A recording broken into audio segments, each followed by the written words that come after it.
Custo de vida, emprego e desemprego, cesta básica, tarifas públicas, salário mínimo.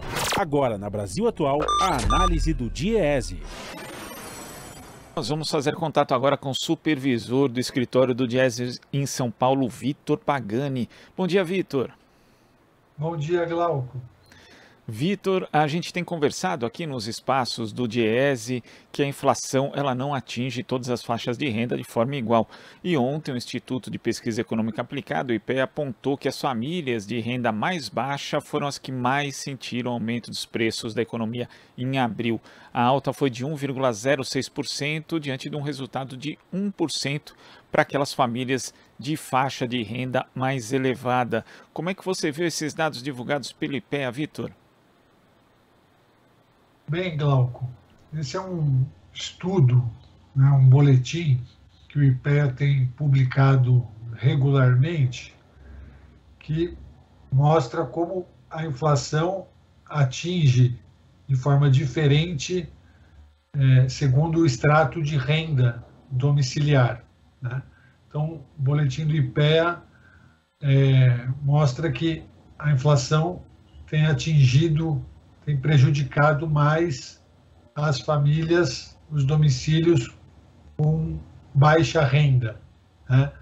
Então, tem o dado de abril. Quando a gente olha esse dado acumulado nos 12 meses, a gente tem que as famílias com mais baixa renda tiveram uma inflação de 12,7%, né? E as famílias de alta renda, uma inflação de 10,8%, né? Então, o boletim demonstra, né, o que a gente já tem comentado aqui, que a inflação ela amplia as desigualdades sociais, né? E ela aumenta a concentração de renda, né? E isso ocorre, sobretudo, quando a inflação ela é puxada pelos preços dos alimentos, né, e pelos preços relacionados à habitação, né, como gás de botijão, energia elétrica, que são bens e produtos que têm um peso maior no orçamento das famílias de menor renda, né?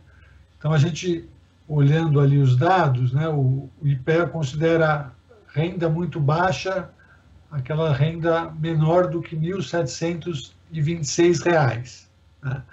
E renda alta, a renda maior do que R$ 17.260. E aí a gente tem padrões de consumo diferenciados, né? Então, as famílias de baixa renda são mais impactadas com a alta do preço dos alimentos, das questões relacionadas à habitação e também do transporte, né? Já as famílias de renda alta, elas têm sido mais impactadas com a alta do preço dos transportes, né? Dos reajustes da gasolina, do etanol, do diesel, do gás veicular, mas também da alta do preço do transporte por aplicativo, alta do preço do táxi e das passagens aéreas, né? E as famílias com renda mais alta também, dentro dos seus orçamentos, né, os serviços pessoais relacionados à recreação têm um peso maior, né? E esses têm aumentado menos do que os alimentos nesses últimos meses, né?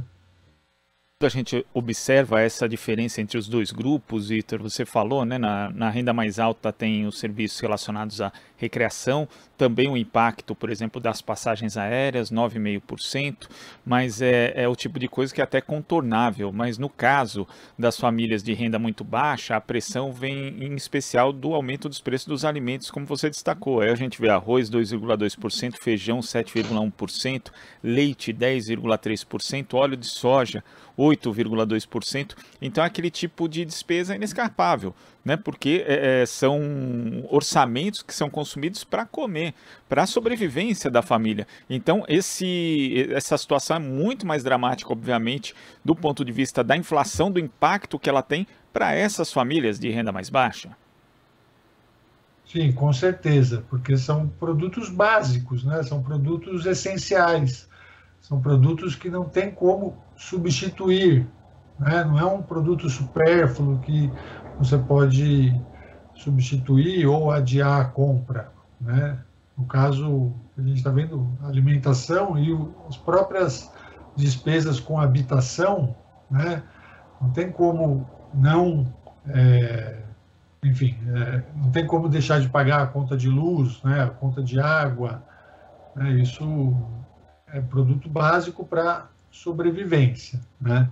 Então, com certeza, é um drama muito maior, né?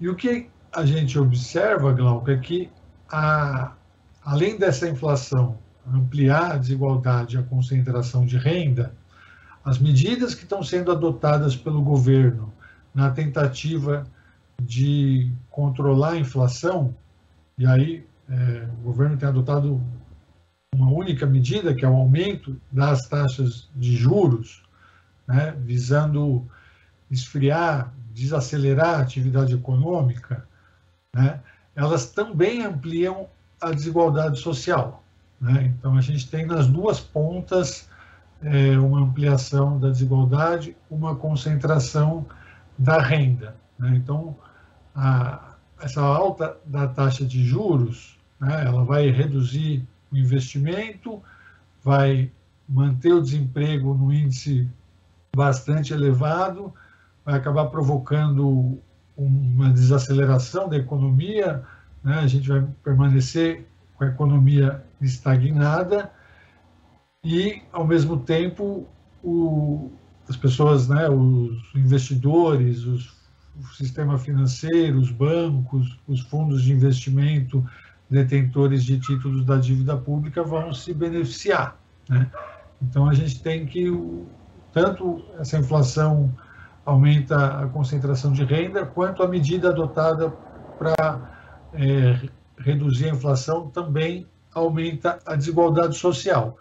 E isso, Glauco, porque não temos uma inflação de demanda, né? A gente não está com uma inflação provocada por aumentos reais de salários, um mercado de trabalho muito aquecido, o desemprego próximo do pleno emprego. Muito pelo contrário, né? A gente tem uma inflação que é provocada principalmente pelos preços administrados, né? Então, é uma inflação provocada pela política de preços da gestão da Petrobras do governo Bolsonaro. É isso que a gente está vivendo. E quando a gente tem esse tipo de inflação, inclusive, né, percebe-se que se trata, assim, de uma escolha política, porque se não fosse a política de preços de paridade internacional da Petrobras, por exemplo, como passou a ser no governo Temer e foi mantido no governo Bolsonaro, a situação poderia ser outra, o impacto inflacionário para as famílias, de uma forma geral, também seria outro, Vitor? Com certeza. Então, nós temos essa política de preços da gestão da Petrobras, do governo Bolsonaro, né? Uma política de preços que foi iniciada no governo Temer, que visa favorecer os acionistas minoritários da empresa, principalmente os acionistas estrangeiros, né? Então, que drena os recursos, né, dos consumidores, da população, para transferir, né, para esses acionistas, contribui para a concentração de renda, né?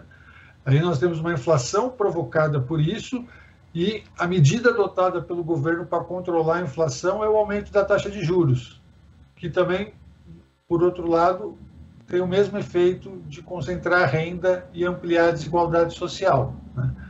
Então, é uma política, como eu comentei aqui na semana passada, né, que nós estamos no pior dos mundos, né? Porque nós temos inflação alta e sem dar sinais de desacelerar, taxa de juros crescente, né, acima dos 2 dígitos, e taxa de desemprego também muito elevada, né? Mais de 11% de desempregados, o que corresponde a quase 12 milhões de trabalhadores e trabalhadoras procurando emprego de forma ativa. Vitor, queria agradecer a sua participação aqui no Jornal Brasil Atual de hoje. Até a próxima. Boa semana. Obrigado, Glauco. Boa semana. Conversamos aqui com o supervisor do escritório do Diese em São Paulo, Vitor Pagani.